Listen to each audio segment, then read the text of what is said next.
Welcome to another episode of the New Zealand Property Ladder podcast. I'm your host, Jean, and today I have another special guest with me in today's episode today, Jeff from Auckland Council. Welcome, Jeff. Hello. Hello. How are you? Oh, very good. It's a little bit wet here today. I'm glad I'm in the warm office talking to you. You're lucky. I was stuck in traffic, was blessed by Auckland's rain, and so you're very lucky. And so, Jeff, what a true honor. Thank you so much for taking time out of your very busy schedule to be chatting with me. No problem, my pleasure. And I so look forward to hearing your practical insights from your area of expertise. So let's get right into it. So, Jeff, what's your role at Auckland Council? So I manage the building inspection team and the code compliance certificate teams.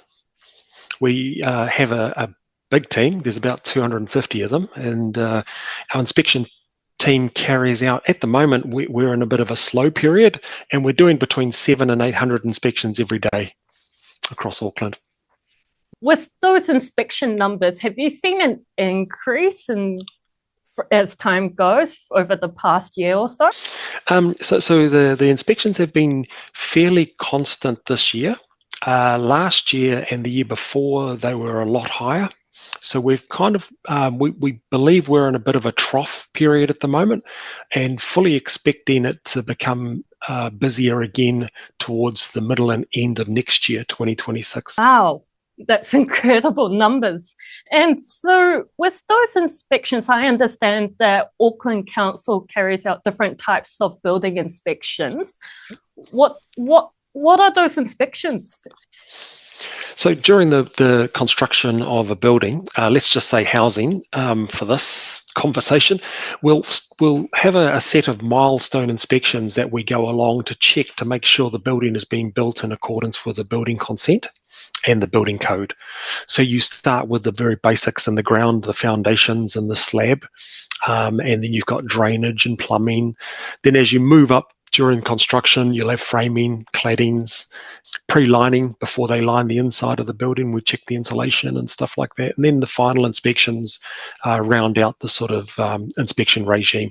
Generally speaking, a standard sort of house has between 10 and 13 inspections. That's provided they've passed them all first time. That's a lot of inspections. And you mentioned 10 to 13 inspections if they pass them more. Are there guidelines that you guys follow by that is to ensure that the homes are healthy? Yeah, so we have, we base everything on the building code, and each inspection type has a checklist that the inspector goes through, and those checklists pretty much work your way through the relevant elements or the line items that are associated with the building consent that's been issued. Interesting. And with just a different angle, with CCCs, how do those work? Like, what's the process? Yep. So once you've had the final inspection and you've passed, there's generally some documentation that's going to be needed to be provided along with your CCC application. The CCC application and those documents, they could be anything like an electrical certificate, the records of work from the licensed building practitioners or engineering's producer statements, things like that. They can be provided during the construction of the house. They don't need to wait till the end. And if they're logged, or they're lodged into the CCC portal during construction, then that would make the CCC process quicker at the end. I think I see that a lot right now with projects. I remember from my line of work as an agent doing project sales, a lot of the projects that were technically off the plan because they haven't gone CCC yet, they were waiting for the construction to be built and then apply for the CCC. But nowadays, I feel like developers have gotten more efficient with the process and now can get the CCC a lot quicker. And so it's great to hear that process a lot more streamlined now. Yeah, it is. Yeah. We're really proud of our CCC team. Have got their wait time or their time frames down quite considerably. At the moment, if you were to provide a application for CCC and there were no outstanding documentation, you would get that within 4 to 6 days. So, That's so super quick. yeah, it's come down quite a lot since the days of when we were right up around the 20 working day time periods. Yes, I do remember that. And now it's shorter period. And from our end of the sales side of things, our buyers are very stoked Yeah. to hear that, oh, CCC is finally here Mm. and now we can all move in, or they can move in now. So good to hear that it's streamlined. And so what actually happens in the building inspection for properties in terms of building consents or any renovated work? Yeah, so the inspector will go in, check the work, make sure it's compliant. If it isn't, they will normally give guidance and a list of stuff that needs to be fixed to the builder or the tradesperson, and then that's just rebooked again when the work's been rectified.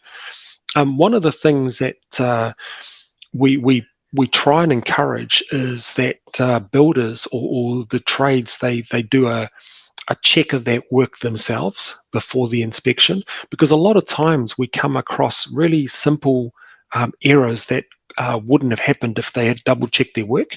As an example, if you've just finished a house and we're doing a final inspection, sometimes we find that the smoke alarms haven't been installed, and that's just it's one of those things that you have to wait till all the painting's finished, and then the builder or whoever's last there will generally put these smoke alarms up. And it's just a slip of memory, they forget. And so that could jeopardize your inspection result if it's. So those are the sorts of things that if you went through the house one last check before the inspector came, you'd probably pick something up like that yourself and you'd avoid a failing an inspection. And that definitely saves time as well. Yeah, yeah. So little things like that, I think, could be captured by that just adopting a good quality assurance process yourself. Yeah, I'll definitely keep that in mind if I decide to renovate a house as well in the future. And what other common issues do you see from a building inspection? So there's a few different types of issues. One is a knowledge gap where the person carrying out the work isn't up to date with the building code. And there's a whole lot of reasons behind that. It might be their training. They may have gaps in their training. They may not have kept up with the changes in the building code, which is happening all the time. It's tough. I feel for them trying to keep up with the changes. So that's one issue we see. The other one is just not checking their work. So they're so busy out there that everyone's working at speed, trying to get things done as quickly as possible. They miss things. So that's the other part we see fail inspections result from. And the third one is where you have someone who is trying to cut corners to save costs. And those are the ones that I personally, we don't have any time for that. When they're cutting corners, what they're doing is they're looking to reduce compliance with the building code, which could come back and affect the homeowners eventually. And they're the ones that are going to suffer as a result of that. So, luckily for us, it's the first two issues are the main reasons for failing inspections, but we do have that third one coming in. People are under time pressure and they're also under financial pressure and they will cut corners. It's really interesting to hear, and I can relate to that a lot, resonate with that a lot, because we normally deal with the byproduct of the renovations done. And what tends to happen is that a lot of the times that we see are compliant, but this always seems to be a gray area. It's always case by case, it seems like. But the common ones that I hear, and we actually had a training for this, are bathrooms. So installing a bathroom or retiling a bathroom seems to be a gray area for homeowners. They've been informed that it's compliant, or some have been informed that you can get away with it without getting a consent. So what are your thoughts on that? Yeah, so in the Building Act, there's a part called Schedule 1, which lists all the work that's exempt from a building consent.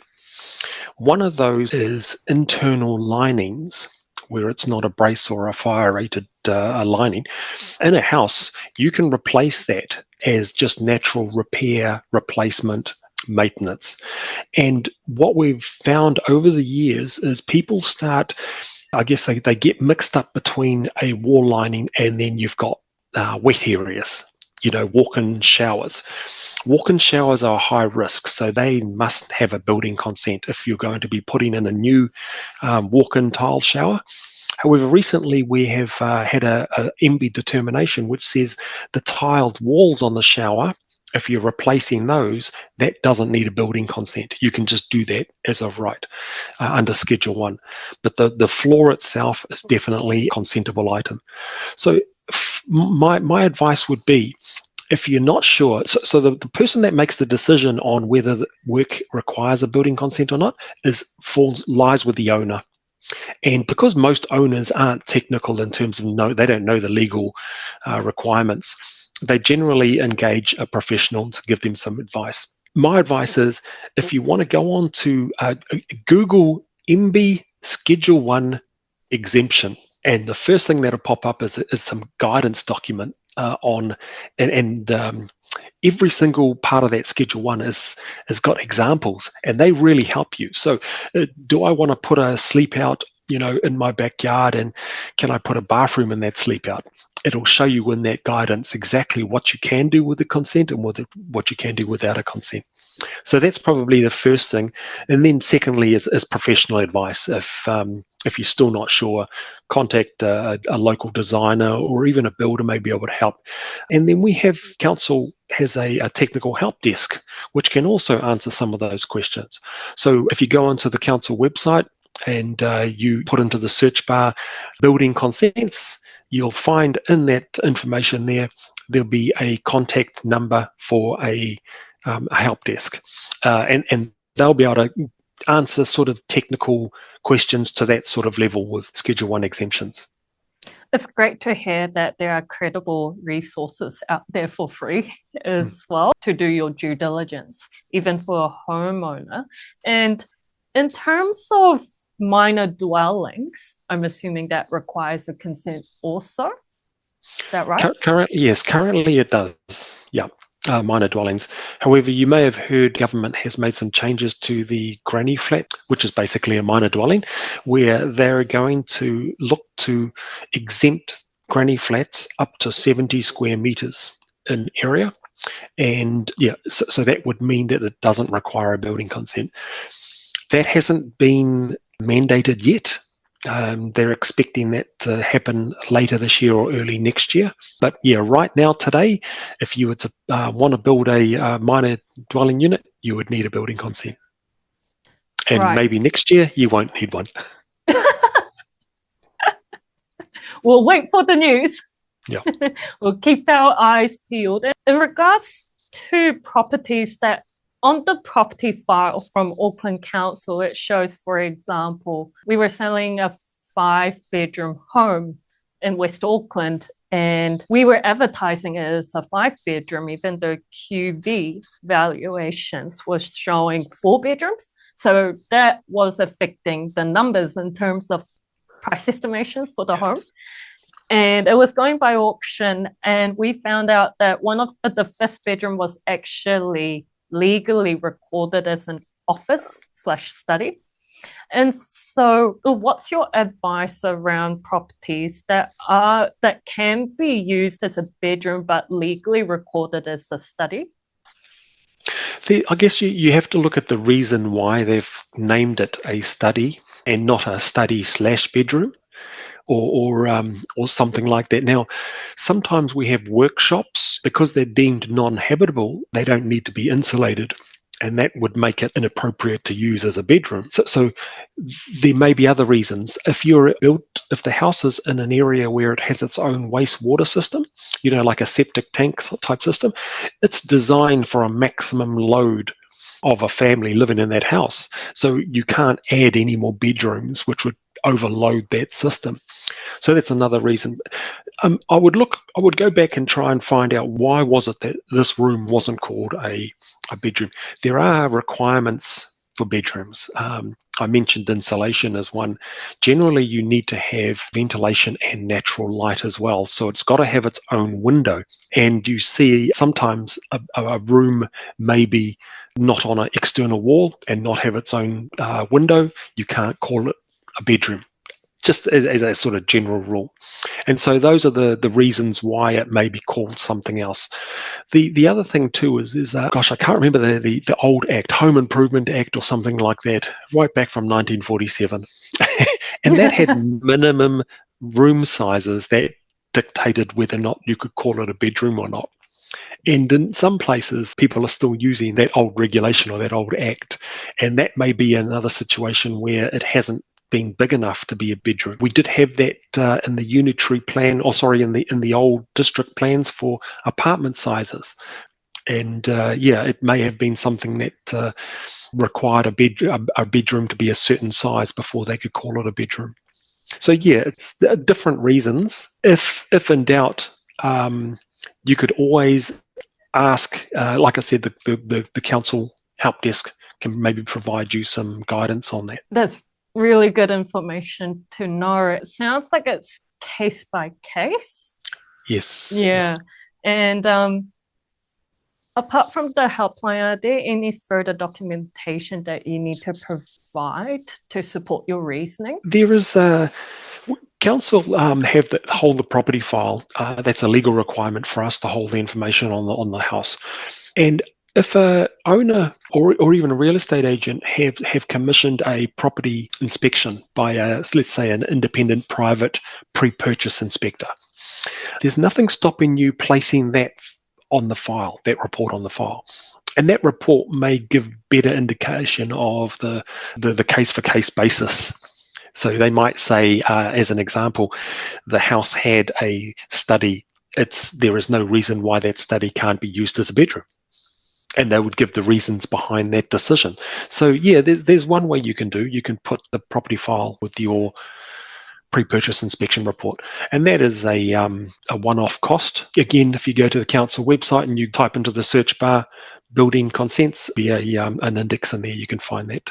It can be done online. That's really good to hear. And in terms of unconsented work, what risks are there to the property in terms of insurance or the LIM report or the property value?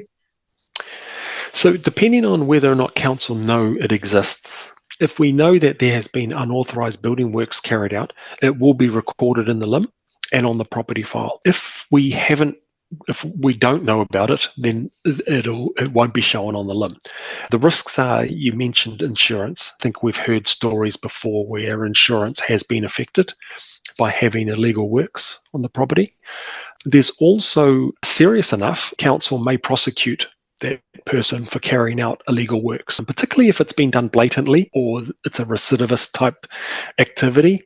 We'll need to enforce that. My advice is to regulise unauthorised building works. If it's, say, been done by, it's been there for a while, or a previous owner did it and you didn't realise, you can apply for what's called a certificate of acceptance. It's the closest you'll get to legalise that work. It's like a building consent, but it's done after the fact and the work's been finished. So a certificate of acceptance, you just need plans and details of what it is, the workers, and you can lodge that and get that issued through council. It's interesting you point out, because that just reminded me what happens when an older property before the Building Act in 1993, there has been work done, but at that time CCCs were not around. I've been told there was a safe and sanitary report. When is that report done? Yeah, safe and sanitary reports were done under the 91 Act. They're not done now. However, it doesn't stop you doing it. So generally speaking, anything prior to the Building Act was done under permits which were controlled by each different council. And each local council had their own bylaws. And they weren't consistent across the country. That's why the Building Act came in. It brought it in to make everything consistent across the country, as consistent as you can anyway. And the bylaws had different standards that they would require buildings to be built to, and they never had a provision for a final sign-off. You could still get final inspections, but that was it. You were done after that. You didn't need to provide, you didn't have a code compliance certificate or anything else put on your system. So if work was done prior to the Act, it's deemed to basically be left where it's in limbo. You can't go and give it a code of compliance certificate now. You've basically, all we can say is there is no CCC required for that work in those days. And we'll have a building permit on file because the old councils would always keep, well, keep records of those building permits. So at least you knew that it had an original permit. But it'd be very rare to find inspection records or anything like that nowadays. Yes, I see that a lot actually on LIM reports, particularly for bungalows or villas in the 1920s. You often see that saying, oh, it was not permitted because it happened before the Act. Yeah, that's right. And the other thing too is we always say if a building's been there for that long, it's time tested itself. It's durable enough. If it's been there since the 1920s, it's in good condition. That's great news for a real estate agent because they can tell the buyers, hey, look, it's durable. And so in terms of renovations, if a homeowner wants to do any renovations, where should they start? Discussion around whether or not the work needs a building consent is probably the first one. So using that Schedule 1 guidance with the MB, they can Google using our help desk at the council. I'll give it the number. It's 0930100101. They can call that and ask to speak to the building help desk. And if they also have that third option of engaging a professional like a designer or an architect, or even a building consultant to give them some advice on it. And then let's say it does require a building consent. It's a case of engaging someone to draw the plans, design and draw the plans. So that can be an architectural technician or an architect. Generally, architects go for the more flasher, larger, newer buildings, and you could use and you don't need an architect to do a simple renovation. You could have an architectural technician do that for you. They prepare the plans. They generally know the process for putting in a building consent, and then you would get a series of inspections, and then hopefully at the end the CCC is issued. Fingers crossed it gets consented. And so for a buyer, when they view a property that's unconsented, or how can they check if it was properly consented? Do they need to get a qualified builder or an architect to come by and check, or do they just need to check the paperwork? Again, it depends on what sort of knowledge level they have with building. My recommendation is if you're buying a property, it's of an era which doesn't have any records in the building file, I would engage a qualified building inspector, pre-purchase inspector, or a building surveyor to do a check on that house. Now, Building Officials Institute of New Zealand, BOINS, have accredited building surveyors who are trained to a level where they follow a standard, which is quite a high threshold, and you'll get a good quality report out of that. The reason I say that is because a lot of people use builder or someone that's unqualified to do the inspection, and they do find that there may be gaps in their knowledge from a code compliance point of view, or the report might not be as robust as needed for the information that they need to be satisfied, or confident that they're buying a good house. That's reassuring to hear. Well, thank you so much. And I guess that's a wrap from our end. But Jeff, where can people connect with you online if they want to find out more information, or maybe even book one of your building inspectors in if they decide to undergo a renovation? Yeah, well, you'll know all about the building inspector when you get your building consent, because there'll be a guidance on how you book your inspections online. We've got some pretty fancy tools there. I'm happy to I'm contacted all the time on LinkedIn. That's probably an easy way. to get hold of me. But if it's something that I can't help you with, I'm pretty sure I'll be able to find someone I can pass you on to. Alternatively, for general building information, our website on Auckland Council, as I mentioned, just search in there Auckland Council building consents, and there'll be a whole lot of information in there that can help. That's great. And LinkedIn's the best platform. With busy professionals like yourself. Well, thank you so much. I understand you're really busy. So again, it's truly an honor to be speaking with you. And it's so insightful to hear everything about consents. I learned something as well. And so I'll definitely keep that in mind with my clients when I talk to them. Well, thank you so much. And if you guys enjoyed this episode, you know where to find us, and subscribe to our YouTube channel, follow us on social media, including LinkedIn. Follow Jeff on LinkedIn as well. We'll put it in the video here, and see you in the next episode. Thanks so much, guys.